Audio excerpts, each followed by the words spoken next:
নারী দলের প্রস্তুতির খবর। ব্যাটিংয়ে ধারাবাহিক ব্যর্থতায় ভরাডুবি হয়েছে এশিয়া কাপে। সেই দুর্বলতা কাটিয়ে ওঠার চেষ্টায় মরিয়া বাংলাদেশের মেয়েরা। দক্ষিণ আফ্রিকার বিপক্ষে হোম সিরিজ হলেও তাদের পেস অ্যাটাক নিয়ে বাড়তি সতর্কতা রোমানার দলের। অনুশীলনে নারী দল আর নেটে তাদের একের পর এক বল করে যাচ্ছে একাডেমির বোলাররা। চলতি মাসে দক্ষিণ আফ্রিকার বিপক্ষে হোম সিরিজ। টিম ম্যানেজমেন্ট জানে প্রোটিয়া ফাস্ট বোলারদের বিপক্ষে খেলা কতটা কঠিন সঞ্জিতা ফারজানাদের। তারই প্রস্তুতি হিসেবে গতি সামলানোর চেষ্টা। নারী এশিয়া কাপ টি-20তে পারফরমেন্স আশানুরূপ হয়নি। বিশেষ করে ব্যাটিংয়ে দুর্বলতা এখনো কাটিয়ে উঠতে পারেনি টাইগ্রেসরা।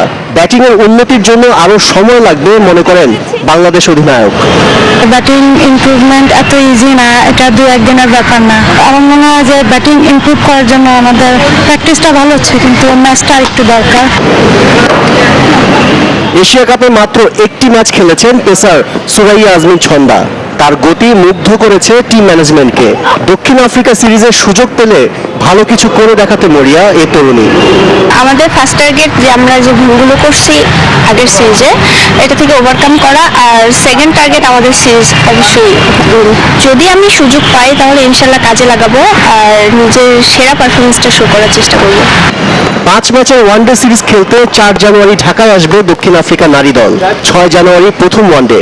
সবগুলো ম্যাচই অনুষ্ঠিত হবে কক্সবাজারের শেখ কামাল আন্তর্জাতিক স্টেডিয়ামে। আশিক রুদ্র, চ্যানেল 24, ঢাকা। ক্রিকেট, হকি, ভলিবলে পরের রোলার স্কেটিং এর সাফল্য খুঁজছে বাংলাদেশ। আর তাই শক্তিশালী জাতীয় দল গড়তে দিনাজপুরে চলছে ট্রায়াল। ঢাকার বাইরে একমাত্র এই জেলায় স্থাপিত হয়েছে স্কেটিং গ্রাউন্ড। কর্মকর্তারা বলছেন একসময় রোলার স্কেটিং এও শক্তিশালী জাতীয় দল গড়তে সক্ষম হবে বাংলাদেশ। কচিকাচার কোলাহলে মুখরিত দিনাজপুর। না, ক্রিকেট কিংবা ফুটবলের কোনো আয়োজন নয়, এত উচ্ছ্বাস অচেনা একটি খেলাকে ঘিরে, যার নাম রোলার স্কেটিং। রোলার স্কেট পরে ভারসাম্য ঠিক রেখে ছুটে চলার এই খেলায় নিজেদের মেলে ধরার অপেক্ষায় বাংলাদেশ। আর তাই খুঁজে বের করা হচ্ছে নতুন প্রতিভা। সম্প্রতি দেশব্যাপী জাতীয় ক্রীড়া পরিষদের অর্থায়নে প্রতিভা অন্বেষণ কার্যক্রমের অংশ হিসেবে দিনাজপুরে এই আয়োজন রোলার স্কেটিং ফেডারেশনের। ঢাকার বাইরে একমাত্র রোলার স্কেটিং গ্রাউন্ড স্থাপিত হয়েছে এই জেলায়। তাই নিজেদের প্রতিভার প্রমাণ দিতে এসেছিল দেশের বিভিন্ন অঞ্চলের ক্ষুদে স্কেটাররা। 17 জেলার 50 স্কেটারের অংশগ্রহণে তৃতীয় ধাপের এই বাছাইয়ে রোলার স্কেটিং ফেডারেশনের শীর্ষ কর্তারা ছাড়াও ছিলেন যুব ও ক্রীড়া মন্ত্রণালয়ের সচিব ও জাতীয় সংসদের হুইপ। আগে খেলোয়াড়রা আসতো ক্লাবে কিংবা সরকারের কাছে, এখন সরকার চলে যাচ্ছে কিন্তু খেলোয়াড়দের কাছে। এটি একটি বড় রকমের আমরা মনে করি উন্নতি আমাদের খেলাধুলার ক্ষেত্রে। আমরা যদি জাতীয় ক্রীড়া পরিষদ, ক্রীড়া মন্ত্রণালয়ের এবং সরকারের একটু সহযোগিতা পাই, আমাদের এই রোলার স্কেটিংকে আমরা জাতীয় এবং আন্তর্জাতিক পর্যায়ে নিয়ে যেতে পারবো। ফেডারেশন কর্তার আশা, ক্রীড়া পরিষদের এই উদ্যোগে গুরুত্ব পাবে অপ্রচলিত খেলাগুলো। আগ্রহী হবে তরুণ প্রজন্ম।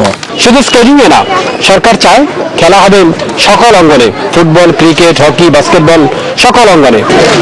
বাছাইকৃত এই প্রতিভাদের দেওয়া হবে উন্নত প্রশিক্ষণ, পরে এখান থেকেই গঠন করা হবে জাতীয় দল। Desk report, channel 24।